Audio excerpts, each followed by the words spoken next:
In this video, we're going to look at transformations of functions and how we describe the transformations. So the first thing we need to know is that this is our parent function. This is our most basic function in the function family. So in terms of functions, it's x squared. So it is f of x is x squared. That's the parent function. We take that function and we add different twists to it, and that will be reflected in the graph.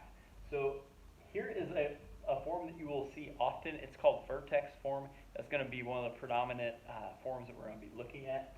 So you will notice different things within it. So a few things to notice that we're going to be able to describe the transformation with. The first thing is that there's an a value out front. And then there's something in parentheses, it's being squared, and then it's plus another value. So h, k, and a will all have numbers for them. The a is going to be what we would say is a reflection across the x-axis.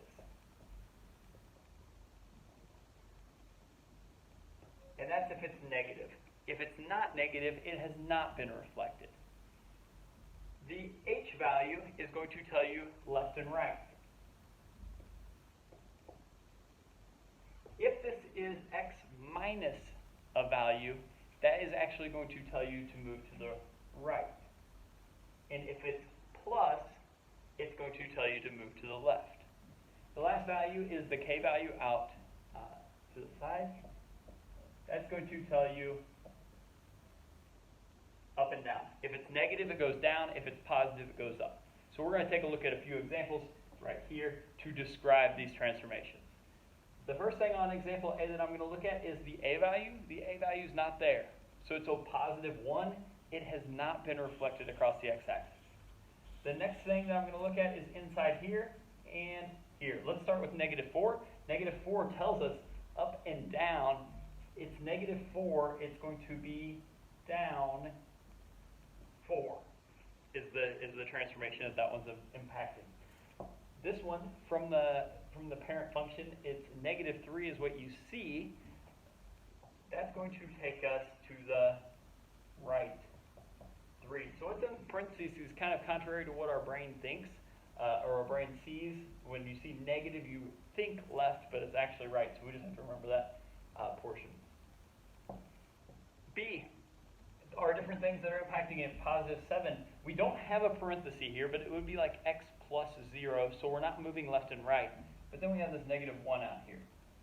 So we would say that this is reflected across the x-axis because it's negative. And the positive 7 tells us it has been moved up 7. The last example is not a squared function, but we want to point out that this works the exact same way for an absolute value function. So instead of parentheses with a squared, we just have an absolute value. The same thing applies. So this negative 2 is going to be a reflection across the x-axis. This positive 1 is going to tell us left 1. Now, it doesn't have anything out here. We could write plus 0. It's not moving up and down, so we don't even have to write anything with it.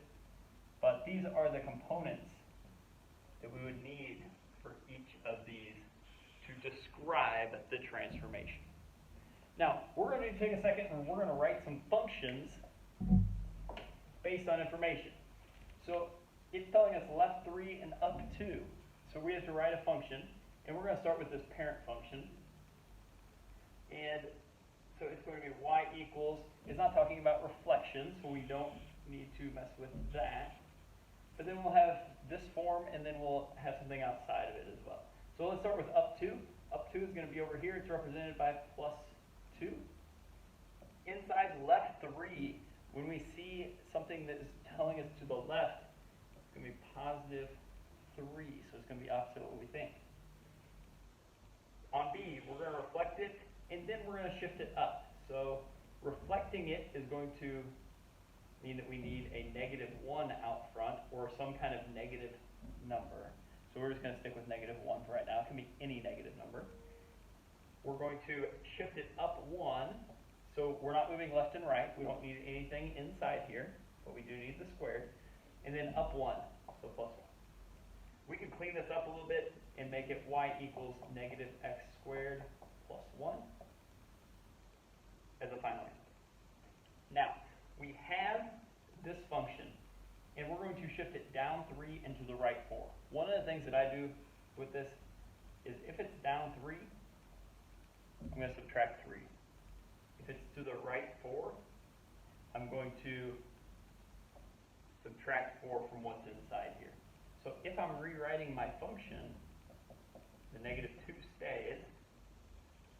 I have to move it down 3, so on the outside, whatever's out here, it's plus 0.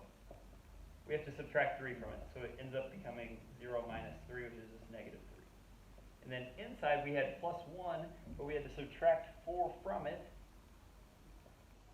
so we get this as a final answer. So all we did was take this function and shift it accordingly to what was said. So that's a little bit about transformations and how we describe transformations. We will use that in order to graph